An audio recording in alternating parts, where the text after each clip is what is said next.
துலாம் ராசிக்காரர்களுக்கு இந்த வரக்கூடிய சனி பெயர்ச்சி ரிஷப ராசிக்கு எப்படி ரொம்ப நல்லா இருக்கோ அதே போல் இந்த துலாம் ராசிக்காரர்களுக்கும் மிகச்சிறந்த பலன்களை உங்களுக்கு கொடுக்க போகிறது.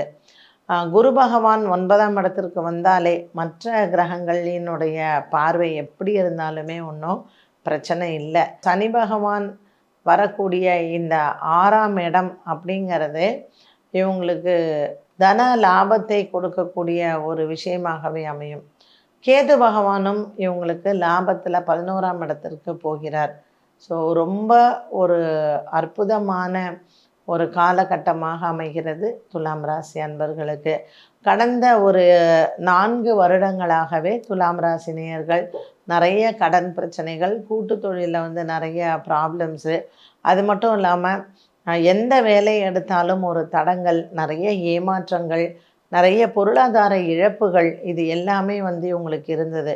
அதுவும் குரு பகவான் 7ஆம் இடத்தில் இருந்தும் கூட பெரிய அளவுக்கு இந்த துலாம் ராசி நேயர்களுக்கு ஒரு சனி பகவான் 5ஆம் இடத்தில் இருக்கும் பொழுதோ இல்லை 4ஆம் இடத்தில் இருக்கும் பொழுதோ பிரச்சனைகள் இருந்து கொண்டு தான் இருந்தது. இப்போ 6ஆம் இடத்திற்கு வரக்கூடிய சனி பகவான் இவர்களுக்கு